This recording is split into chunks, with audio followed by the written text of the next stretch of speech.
So welcome to Joe Biden's liberal America, where the Supreme Court makes it easier to have a gun and overturned Roe v. Wade after 50 years of precedent. This is not what a functioning democracy looks like. We're still living in Trump's America. Nothing has fundamentally changed. It's just gotten worse. The policies that Trump wanted to carry out are now being carried out under Joe Biden's watch. President Trump, on behalf of all the MAGA patriots in America, I want to thank you for the historic victory for life in the Supreme Court yesterday. The Supreme Court is on a rampage. Great news if you love guns. It's not great news if you think that people should have the right to have an abortion. All of U.S. institutions are fairly undemocratic because it's a representative democracy that doesn't really represent the people. But even in that world of very undemocratic institutions, the Supreme Court stands out. There's no accountability. They're lifelong appointments, basically monarchs.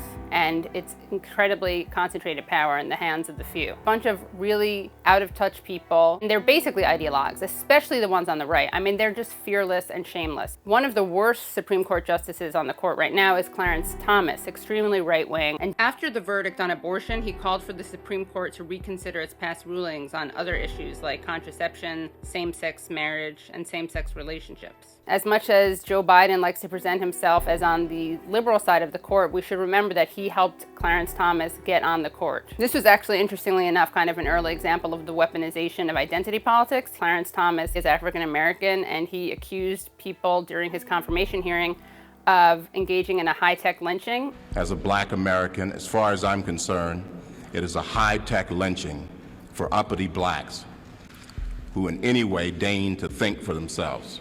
And that high-tech lynching was daring to question him about the sexual harassment allegations which Anita Hill brought forth during those hearings. She had worked with Clarence Thomas and accused him with very credible allegations of sexual harassment. He spoke about acts that he had seen in pornographic films involving such matters as women having sex with animals and films showing group sex or rape scenes. On several occasions, Thomas told me graphically of his own sexual prowess. Anita Hill took and passed a lie detector test. Under pressure from Republicans on the committee, however, Chairman Biden called the test inconclusive and announced the results would not be placed in the record. One could argue that without Joe Biden, Clarence Thomas would not be on the Supreme Court today. We know the Republicans are awful. We know that the Republicans are terrible on abortion rights, reproductive freedom, all types of freedoms, basically. But I think what people are missing is how the Democrats enabled this. They've been in power. They've had the trifecta, which is the House, Senate, and presidency. Both Barack Obama and Joseph Biden promised to codify Roe v. Wade, and neither of them did it. What would you do at the federal level, not only to ensure access to abortion, but to make sure that the judicial nominees that you will inevitably be able to pick are true to the core tenets of Roe v. Wade? Well, the first thing I'd do as president is sign the Freedom of Choice Act. The president and the vice president are devoted to ensuring that every American has access to health care, including reproductive health care. As such, the president is committed to codifying Roe. Codify means protecting it, enshrining it into law. And of course they could do that if they got rid of the filibuster, and of course they could do that if they had any courage or convictions, but sadly they don't. Let's also be clear that for the Democrats, reproductive freedom is much less important than maintaining the filibuster. So there's no reason that things are going to change just because we vote blue no matter who. They're basically asking us to do the same thing again and expect different results, which is the definition of insanity. Maybe according to Einstein, he probably didn't say that, but whatever, it's still a good turn of phrase. For Democrats, the question is always about norms and procedures, while with Republicans, it's about politics and power. It's a totally asymmetrical warfare, and Democrats show up to a gunfight with a knife, which is maybe an unfortunate analogy given the Supreme Court's recent decision on guns. But anyway, there's no way the Democrats didn't see this coming. Mitch McConnell has been planning this for ages. We see how the Republicans actually play hardball. They blocked Merrick Garland from being confirmed, and Obama could have appointed him in a recess appointment, but he didn't. Meanwhile, they put their guys on the court no matter what. This very decision was leaked months ago, so it's that much more inexcusable that the Democrats have not mobilized. All they've done is sat on their hands and I guess prepared their fundraising emails and poetry readings. From time to time, I quote this poem by Ehud Manor. He's an Israeli. I will not be silent, for my country has changed her face.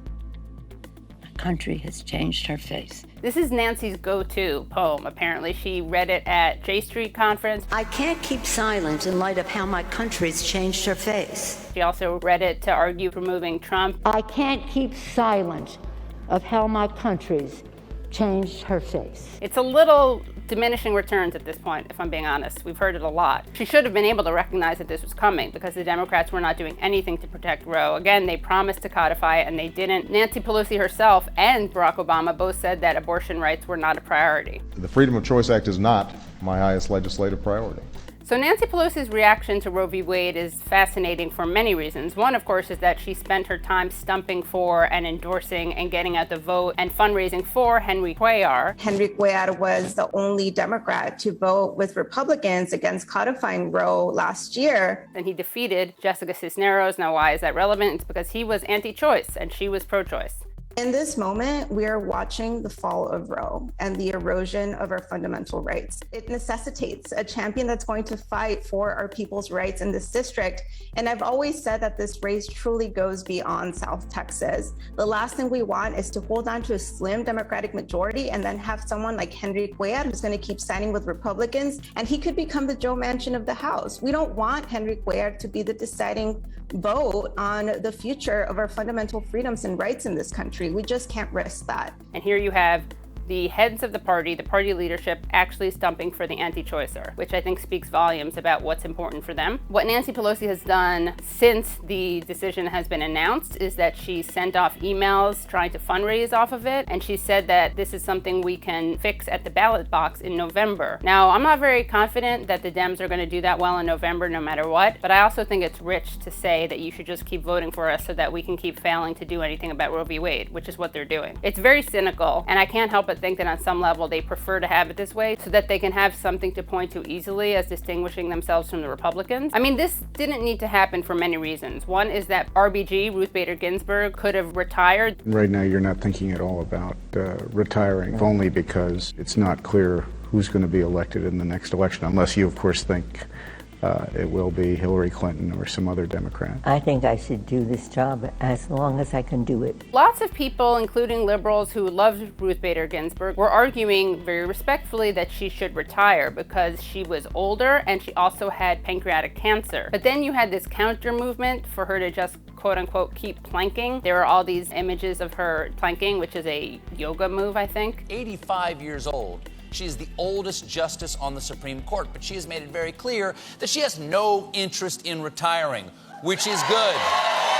I would have suggested that she instead start retiring, and then she would have been replaced by an Obama appointee. Then, of course, we wouldn't be in the position that we're in today. The 2020 death of Justice Ruth Bader Ginsburg, a champion of reproductive rights, gave Trump his third nominee, who provided the key fifth vote. But I think this actually speaks to a kind of individual neoliberal feminism, where feminism is about personal biography and achievements of the very powerful and not about power, which is something that Democrats or liberals always fail to grapple with. We need to be pressuring politicians to do the right thing. They're never going to do the right things on their own. We need to make it politically painful for politicians to carry on with the status quo. We should be demanding that the Democrats get rid of the filibuster. We should be out in the streets. We should be doing everything, but we can't expect the Democrats to save us because they haven't saved us so far, and they're certainly not going to start doing that now. It's also worth remembering that Biden ran as the guy who could get things done. He was the guy who knew how Washington, D.C. worked. He was a creature of the Senate. He knew how to work with Republicans. Well, it turns out Biden, not only do his ideas suck, but he has no idea what he's doing, or he has no idea how to work with Republicans. He has no idea how to get things done, or even worse, he knows how to get things done and he doesn't want to get things done. But I will give Biden credit for one thing. When Joe Biden said in a private fundraiser nothing would fundamentally change, he was referring to the way that basically rich people would live in his America. But we didn't realize that he meant nothing would fundamentally change between Trump and him. And in many ways, nothing has fundamentally changed. The policies that Trump carried out and wanted to carry out are now being carried out under Joe Biden's watch. But we don't even have the unintentional hilarity of Donald Trump to get us through it. It's like the Trump presidency never ended. This is not what a functioning democracy looks like. The people who are up in arms about Trump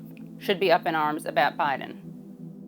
In a world dominated by corporate media, we need outlets like Double Down News. Make sure you sign up for their Patreon.